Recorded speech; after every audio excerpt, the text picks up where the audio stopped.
welcome to the season finale of Jets Final Drive. I'm your host, Jeane Coakley. Like always, I'm joined by SNY NFL insider Connor Hughes. And today, we're joined by John Jastremski. JJ, you were the guy who led us off, and you're going to finish off with us. Because, guys, we've actually made it. We've made it to the end of the Jets season. A stunning development. I didn't know for a while there, Jeane, if we were going to do it. It was touch and go. I mean, it was. I said this last week when we did the show. Like, this has definitely been the most trying year of my NFL covering career, and it's still my dream job. I am still doing a gig that I have to pinch myself to remind myself that I do this for a living.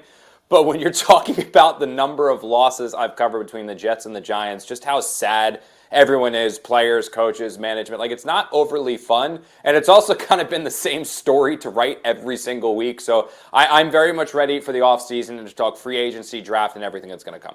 And JJ, well, Connor, it's like deja vu for you. You too, Jeane. I mean, my goodness, it feels like it's the same old Groundhog Day again and again and again. And yes, Jeane, it makes sense because in my baseball playing days in the men's league in high school, I either batted last in the lineup or I led off because I couldn't really bat anywhere in between, just spraying the ball, running, doing my thing. So I think you guys here at Jets Final Drive got it perfectly. You either bat first or you bat last. There you go. See, we did it. We know what we're doing, Connor. All right, just a reminder, though, before we get started, you can find the audio version of Jets Final Drive on Apple Podcasts, Spotify, or wherever you get your podcast. So like we said, this season is finally... Jeane, can I say something real quick? Yes. Real quick? Of course. Robert Saleh's in the news. He's going to interview for the Jags head coaching job. How about that?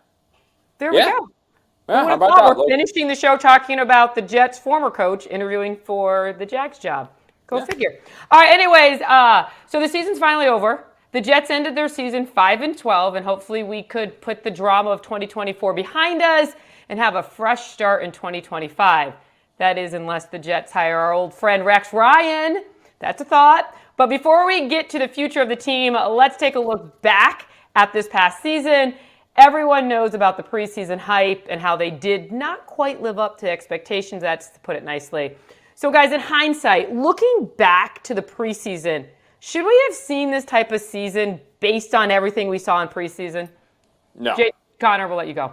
Yeah, sorry. No, we shouldn't have, because in training camp, they looked very much like the expectations that or like a team that was ready to fulfill the expectations that we thought they were going to fulfill. The offensive line was so damn dominant in that joint practice with the Commanders. By the way, the Commanders are a pretty freaking good football team right now. The offense... Yeah, Aaron Rodgers, this like trepid career low yards per attempt, the dink and dunk, that wasn't prevalent in training camp. He was feasting deep, throwing deep. Remember those passes where he was attacking the Giants secondary, and those joint practices with Garrett Wilson going deep also did it against the Carolina Panthers. And yeah, I know the Giants and Panthers stink, but still, this was the offense that we expected, the defense that we expected, and then it all fell apart in the season. I think that the firing of Robert Saleh, when you look at how the defense regressed and the overall team regressed, and some of the things like Breece Hall has come out and say, and Garrett Wilson's come out and said regarding Robert Saleh and how the team changed once he let go, Breece Hall specifically saying he was not the problem, I think that just started this spiral and spiral and spiral. And the two main keystone points of this year for the Jets, in my personal opinion, it was Jermaine Johnson going down against the Titans, because that suddenly forced and thrust guys who maybe shouldn't have been playing as much as they were into the rotation for the defensive line.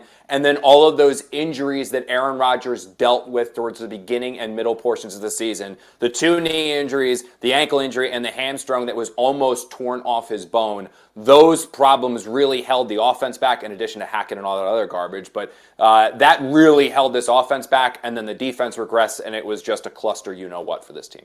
And I think Jermaine Johnson, you mentioned the injury, I think his presence felt off the field as far as on the field. Like, you missed that leadership, you missed that guy. And JJ, how do you prevent future Jets teams from being blinded by this external hype? It's $1 million question today. I mean, this was a good roster, to be honest with you. No question. And I'm with Connor. I'm with you. I bought into the preseason hype. I bought into the narratives. Let's think about this for a minute. The Jets were competitive 2 years ago.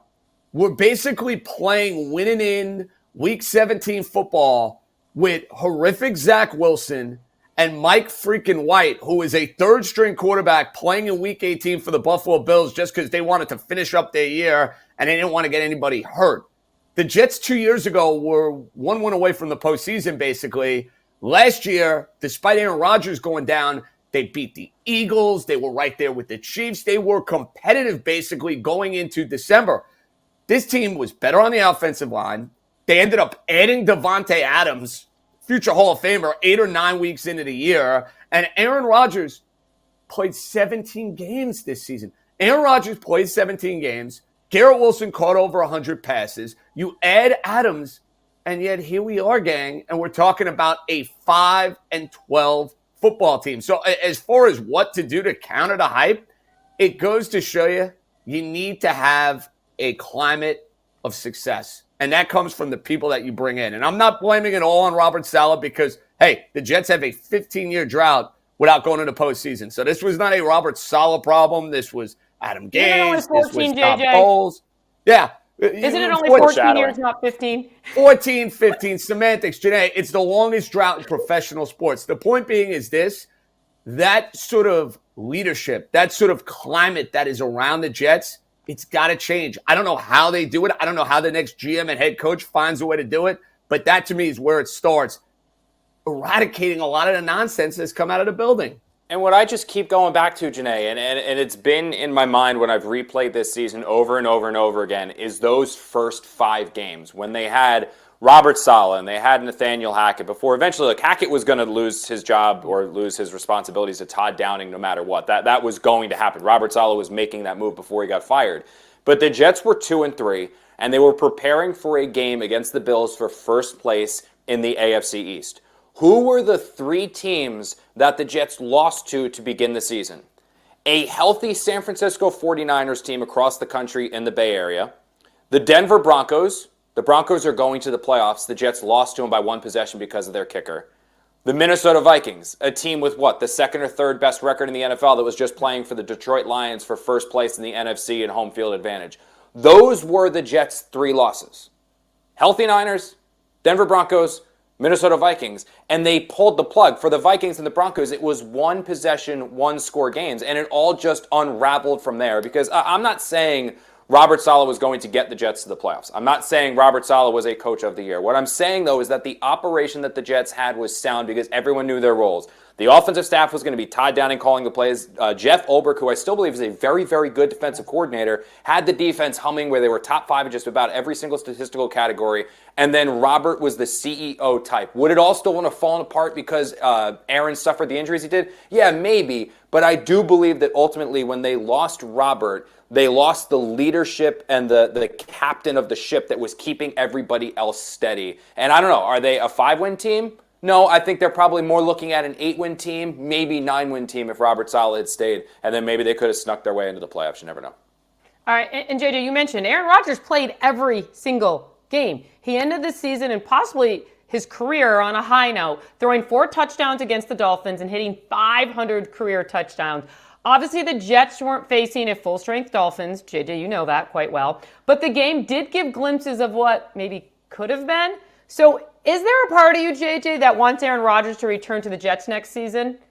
Yeah, 100%, because I look at the quarterback options for them next season. They're not great, Jeane. The free agent market is not great. The draft class is not great. Oh, by the way, the Jets are not picking number 1, number 2, number 3 in the draft.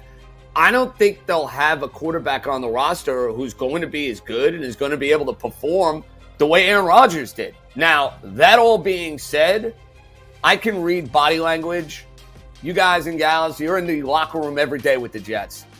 It sure seems like we're heading to a divorce. It's just the body language, the cryptic messages you're getting from Aaron Rodgers going on McAfee's show every week. This does not seem like a guy who thinks full well he's going to be the Jet quarterback going into next year. I don't know what Woody Johnson is thinking. I don't know what the new GM and the head coach are going to be thinking. We'll see who they end up bringing in. But do I think we'll be watching Aaron Rodgers under center next year in a Jet uniform? I'd be very surprised. Now, Jeane, I don't get to make these decisions. If it were me and you're asking me, hey, I ran the Jets, who do I want my quarterback to be? I'd run it back with Rodgers for another year. But I think he ends up in Pittsburgh or San Francisco? Okay. Probably not San Francisco, but Pittsburgh is absolutely the one to keep an eye on there, as JJ just said. I think the Kyle Shanahan, that ship sailed. I don't think that's going to happen there with Rodgers going back over there. But it is a fascinating debate to have, guys, because the one thing that was posed to me when I was like, oh, the Jets are going to move on from Rodgers, was how do we replace that production? Yeah. Because, Rodgers was flawed. The yards per attempt, like we were just talking about, it was low. He threw for over 300 yards just once. He led the Jets to numbers right now up on the screen. Again, you include the fact that it was the extra game, so eliminate 4 of those touchdowns, 1 of those interceptions, and 200-something of those yards if they were playing an almost 17-game season like every other Jets quarterback absent Zach Wilson. But the fact still remains is that, he didn't throw for over 300 yards but once. He only led the Jets to 30-plus points twice. The yards per attempt were the lowest of his career. He's very clearly, at this point in his career, a quarterback that doesn't need to be carried. That's not the case. We're not talking about like Peyton Manning in his final year with the Broncos, but he's more of a game manager where you'll randomly get little bits and pieces of the brilliant quarterback that he used to be, like you saw in the finale against the Dolphins, and the game against the Patriots, and the game against the Bills. Like, you'll see little moments. You're just not going to see it consistently. But it's also everything that comes with Rodgers. So, the production, it's going to be hard to replace. That player, that like you just saw, the almost 4,000 yards passing, the 28 touchdowns, you're not just going to pull one of those out of your you-know-what. Like, that's not going to happen.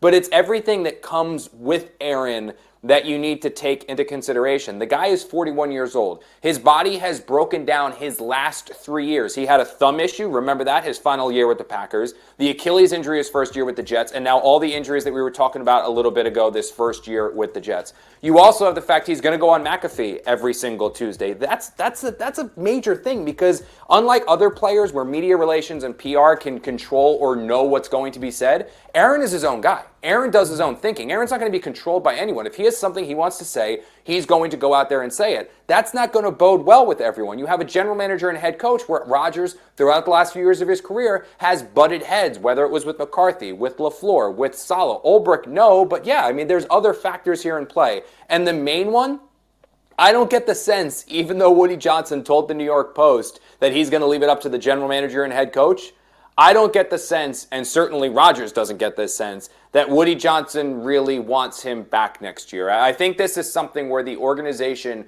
just prefers a fresh start and to turn the page on what has undeniably been 2 of the most disappointing years in franchise history. Get the new head coach, get the new general manager, figure it out at quarterback, whether it's Tyrod Taylor and someone like Justin Fields or something like that, but just turn this page, go on somewhere else, and let Rodgers go play with Mike Tomlin in Pittsburgh.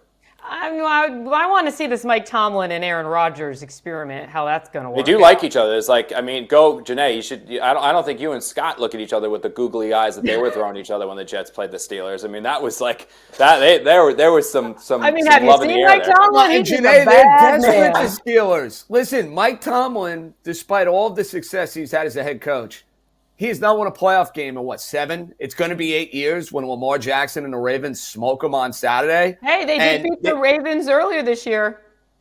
They did, and I know they've had success against them in the past. Their offense stinks. Russell Wilson is beyond cooked. They have one playmaker at wide receiver, and they're a win-now team, Jeane. Mike Tomlin, if he's sticking around in Pittsburgh and if he's not going to be, quote-unquote, traded in the offseason, they want to win a playoff game. They're not dismantling that team. They're going to look at their options. I think they're going to have a hard time doing better than Aaron Rodgers. I'll be reunited with Mike Williams. That's going to be real cute. All right, we're moving on. Good point. I didn't even think about that. Yeah. We have to finish. We have to keep continuing with the Jets. Moving on to topic 3. All right. So the Jets announced the team's awards, which the locker room votes on, and Jamie Sherwood took home the top honors as team MVP. It's your guy. That's your guy. SNY's own pretty much. Do we cut him checks? I mean, he's on SNY so damn much. I think he should get that appearance. He is the team MVP, obviously. Yeah. I mean, this man went from converted safety to being their main linebacker, and CJ Mosley went out. CJ's my guy. It's the linebackers. I love the linebackers. All right, so JJ, I'll start with you. Who would you have given the Jets 2024 MVP to? Had a really hard time with this homework assignment, guys, because you're talking about a 5-win team. So this was difficult. I didn't want to go with Sherwood. He had a tremendous season. He'd be my most improved player. I thought about Garrett Wilson, who statistically speaking kind of pops off the page at you, but there were way too many games where Garrett Wilson wasn't the focal point of the offense with the trade of Devontae Adams. And I couldn't give it to Aaron Rodgers because he's the quarterback of the team with his Hall of Fame resume, and they won 5 games. So what I decided to do, and I know I went off the beaten path a little bit here, I'm giving the award to the Jet offensive line after the injury to Tyron Smith, because I look at what the Jet offensive line was able to do. They played really well. Simpson was tremendous. Vera Tucker was tremendous. I like what I saw from Tippmann. Morgan Moses, when he's out there, is an absolute beast. And Fashanu, I can't say enough good things about him from what I saw in his first year coming out of Penn State. So I know this is unconventional, and I think it speaks to how low a bar gang it's been for the Jets on the offensive line. When they put Fashanu at left tackle in for Tyron Smith, their line really started to cook over those, mid-portion, mid-stretch of the year, if you will. I know I'm grasping here. You're talking about a 5-win team, so that's what I'm deciding to do. No, I like it. I like that because you 100% right on every single thing you said. What about you, Connor? I go with Garrett. Garrett Wilson, to me, he was, even for a guy that was targeted as much as he was, I thought he was criminally underutilized in the way that he got his targets, but you still saw the spectacular nature of his play. And one of the reasons why I give him the MVP is every single week, every single play, he is not a receiver that when the ball doesn't go his way or the ball doesn't come his way, he's throwing his hands up in the game. He's never checked out. He's not pulling a George Pickens where you don't know what you're going to get from him on the field. The guy just wants to win, and the guy knows that he wants to win. And when he's featured within the offense, the Jets usually do win. And when you look at what he's able to do with the ball in his hands, when you look at what he's able to do when he's featured, he is just this team's most dynamic, explosive, incredible player. And in my opinion, with Garrett Wilson, he is the guy that you build around. And there's absolutely frustrations building, and it would not surprise me in the slightest if, depending on what the Jets do, a quarterback, GM, and head coach, he goes to somebody and says, look, maybe I want to go play with C.J. Stroud again in Houston. Or maybe, you know what, the Chicago Bears need a receiver. Maybe that's where I end up with. That wouldn't surprise me. But Wilson is the guy that no matter what he wants right now, you do everything that you can to mend things with him because he is a player that you build around. And I think what's most impressive about him, other than his physical ability, which we see is absolutely spectacular,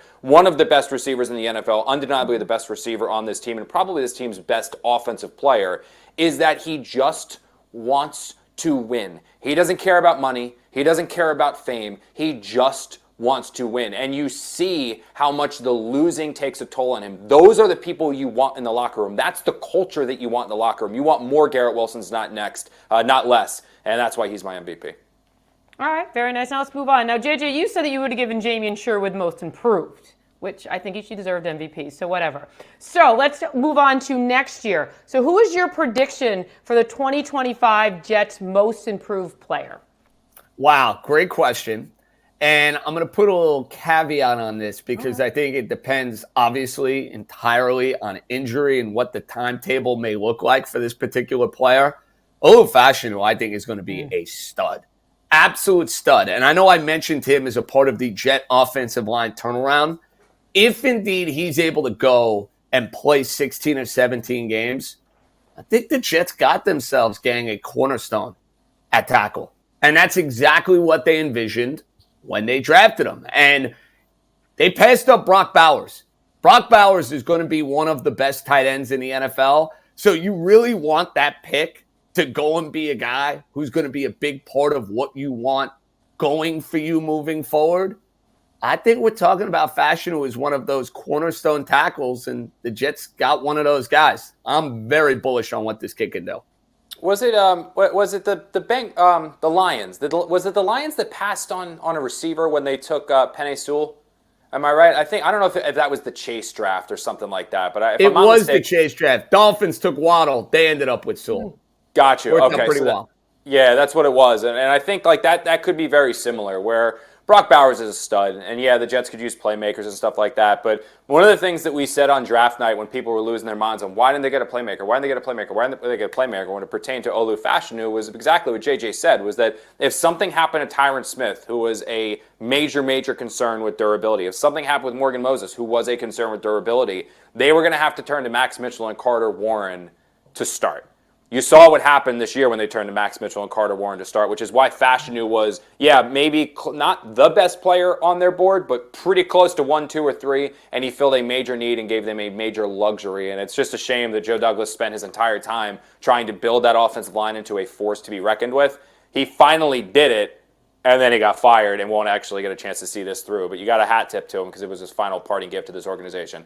My most improved, it's Malachi Corley. I know that there are some maturity issues with him at the moment, and that's why he hasn't necessarily been on the field as much as they expected. I think that he is the type of player who will be humbled. I think the new coaching staff will be able to connect with him. I think the new quarterback will be able to connect with him. And he's going to come back next year more refined, more improved, a better route runner with a better head on his shoulders. And you'll get to see that physical ability that was only flashed in bits and spurts in training camp to preseason. And then his one end around that was almost a touchdown before he threw the ball before the end zone. So he's my vote for most improved. As somebody certainly going into next year. My most improved this year would have been Will McDonald, by the way. The fact that guy had 10.5 sacks is wild. Well, I was just going to say, I can't wait for next year with Jermaine Johnson and Will McDonald on the field. And JJ, if you can give the offensive line MVP, I want most improved next year to be the defensive line because I think the two of them together, going to be fun. All right, topic number 4. The Jets officially have the 7th pick in the 2025 NFL Draft. All right, JJ, here's the big question. What position do the Jets need most? What position do the Jets most need to address in this year's draft? Because we just talked about getting Olu and not a playmaker, and look what happened. So, what are you going with? A whole lot of all of the above. Quarterback, obviously, is the massive elephant in the room, depending on what's going to happen with Aaron Rodgers. I don't know where you stand on Cam Ward and Shedeur Sanders. Are they even going to be available when the Jets are picking at 7th?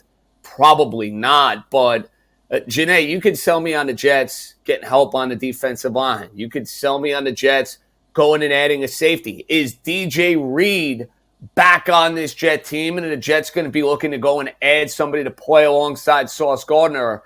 I think when you're a 5-win team, Connor, best player available, nothing wrong with that. So I'd be very open-minded if I'm the next general manager to where I'm going to allocate that resource. You really can't go wrong. All right, so Connor, should the Jets consider moving up to get a top pick or move down and try to get future assets? I think the best possible thing that the Jets can do in this draft, and I don't necessarily know if it's going to be possible because it's really only 2 players at the quarterback position worthy of a top 10 pick, and it's Cam Ward and Shedeur Sanders, and they're probably going to go some variation of 1-2, 2-1, depending on the Giants trying to move up, all that fun stuff. When you see teams really starting to trade up, it's usually to trade up and get a quarterback, and that's when you can really recoup assets. But the Jets need a quarterback. They need a future quarterback. That's not Jordan Travis. They need a franchise quarterback on this roster. I don't think they're going to find it in this year's draft class, but next year's class, which could include Arch Manning if he doesn't go back to Texas again, and Drew Allard and some of those other players that are over there, I think the best thing the Jets can actually do at 7 is to trade back, recoup additional assets for 2026, start to build that cache of picks so that next year, if there is that quarterback, maybe the Jets do finish with 4 or 5 wins again and they're picking top 5 organically. But if they're not and they're a 500 team or a 9-win team with a veteran stopgap starter like a Kirk Cousins or Tyrod Taylor, maybe what the Jets can do, package those picks, trade up into the top 3, and get their franchise quarterback next year. And they will have the ability to do that if they recoup some assets this year for next. Well, are you going for the job, the GM job? Because they're in need of one. I would like to do that. Yeah, that'd be fun. I don't think everybody's being interviewed. All those guys are hiring me though. Yeah, I don't think they're going to talk to me though. All right. Anyways, the Jets continue their head coach and general manager search by requesting to interview over a dozen people. None of them included Connor Hughes. Right after the season is. So JJ, do you like the Jets' approach to hiring these positions? I mean, interviewing as many people as possible, except Connor. Yeah, why not, Jeane? Listen, when again you have the longest drought in professional sports when it comes to not qualifying and making the postseason, they have had plenty of time to go through a list of names. So yeah, bring them in. It's meetings. It's getting to hear intel on what goes on with successful operations throughout the sport. I don't see what the downside would be. In a perfect world, you'd be able to go and identify a candidate and a target that you really want. And maybe that guy was Mike Vrabel, and maybe that went out the window once Jerome Mayo got fired. But I don't see a downside in bringing in as many GM and head coaching names as you want to throw out there. Connor, are the Jets viewed as a top landing spot compared to other teams? Because how many other positions are opened right now?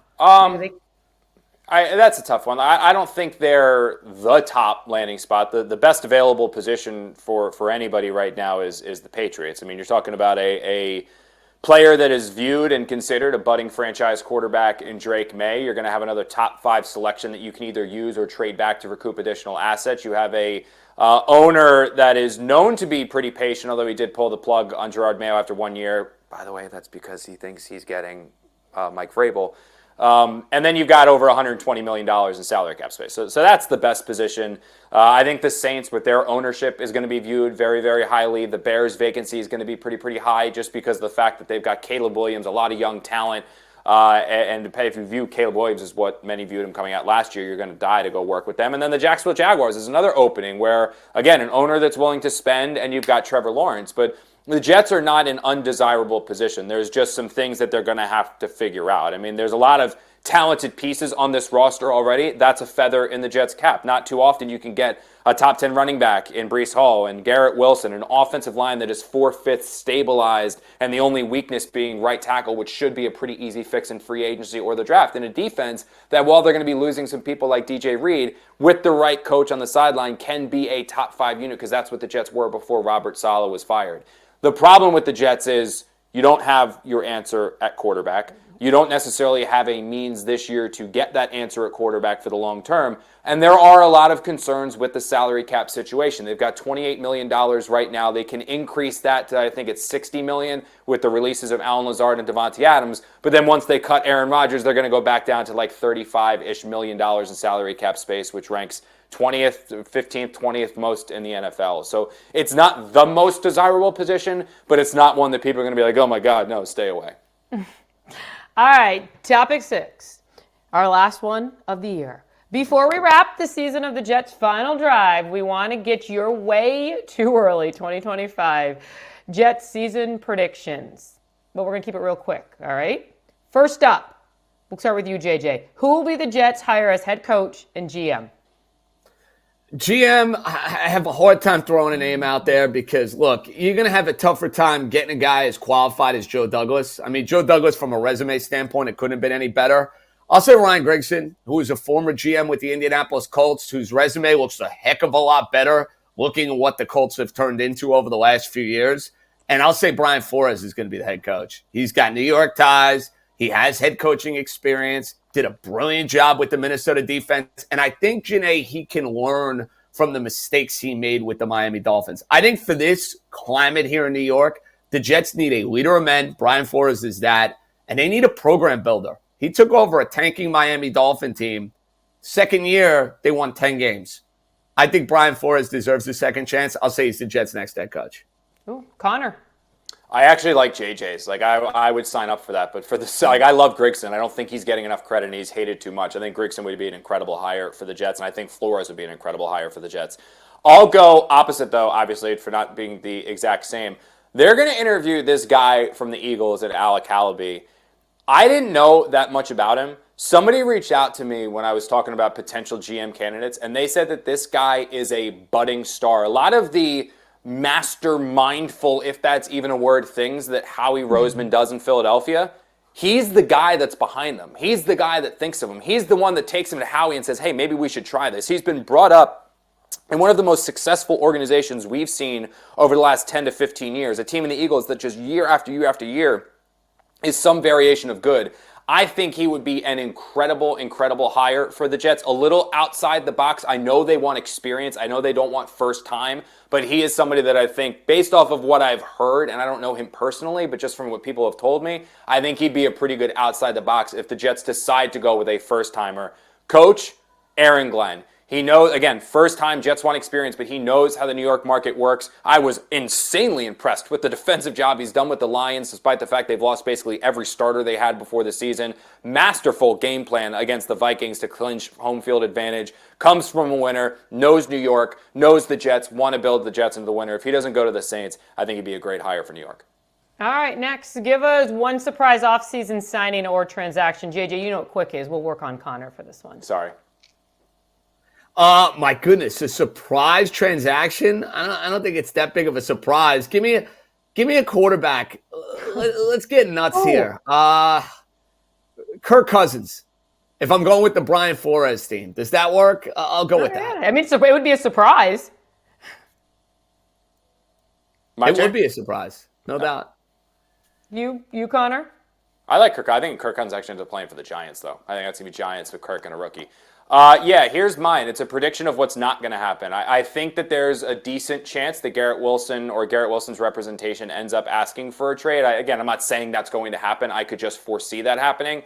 If it does, though, Jets don't trade him. I think the Jets absolutely do not trade Garrett Wilson. I think they mend the fences with him, and I think Garrett Wilson is a cornerstone player for this franchise for the next 10-plus years. Will have his name in the Ring of Honor, will be known as one of the best Jets of all time. I don't think Garrett Wilson is going anywhere, even if the relationship right now is a little rocky, even if maybe he's not overly happy with the total direction of the team. Maybe he doesn't feel totally loved. I don't care. The Jets will mend the fences with him, and Garrett Wilson will be a Jet for a very, very long time. All right, our final question. And we will rerun this next season when we start this. And JJ, of course, you will be on our first show. You have to. What will the Jets' record be next season? Oh my goodness. I know Jet fans aren't going to love to hear this. What, they go 5-12 this year? I'll say they're one better. 6-11. Oh, okay. I'll go 7-10. I think 7-10. I think they'll win a couple more games because I think they'll get some decent quarterback play from Tyrod Taylor. I think they'll have another guy like a Justin Fields or something like that behind him will steady the ship when Taylor inevitably misses a month or so of games. I don't think they're headed to the playoffs or anything like that. They need to get that long-term quarterback answer. But 7-10, I think, is a marked improvement from this year. And JJ, one last thing. The final thoughts on this whole Jets season. Wow, I have to give you a final thought. A bummer. Hey, Connor, don't interrupt because I have something to ask you after. No, I think it's going to go down as one of the biggest disappointments in the history of the Jet franchise. There was Super Bowl aspirations, Jeane, at the beginning of the year, and the team was basically eliminated by Halloween. So I don't know how you phrase it any nicer than that. It's a major, major bummer, and you hope that happier days are on the horizon. All right. And Connor, my last question to you. Who's the number one press box food? Did the list change at all? No, number one is still Dallas. Dallas is still number one. That's a restaurant, Jeane. You know that. I mean, you've been. It's a literal restaurant, and I think I have Tampa Bay number 2, and then Atlanta's number 3. But it's very, very hard to beat Dallas because honestly, guys, if you went into the Cowboys press box and Roast beef. Yeah, you get that caliber of food at a restaurant, you'd be like, yeah, it's a good meal. Like, you wouldn't be upset you got. Like, all these press boxes, like, okay, it's good for a press box. Now, Dallas is an actual restaurant. Jerry's World is nothing better. We going to any new places next year? I got to check. I don't know. Is LA on the list? The only two I haven't been to yet are LA and Seattle. Those are the only stadiums I'm missing. Year. We have Tampa, Jacksonville. We had 2. Maybe Tampa's a reunion. So good. Tampa's a top 5. Reunion with Connor's making sure he's on that trip for the Jets. He's orchestrating that one. He's making sure he's going to Tampa. All right, guys, it's been fun. Even though, unless Buffalo moves up next year, you and I are not going to be friends after this year, Connor. Moving up. Hey, it's been fun, guys. Seriously, a lot of fun. Thank you all for joining us on this episode of Jets Final Drive and all season long. Once again, you can find the audio version of Jets Final Drive on Apple Podcasts, Spotify, or wherever you get your podcasts. For Connor Hughes, JJ, I'm Jeane Coakley. Have a great season. And next year, let's talk playoffs, maybe? Playoffs?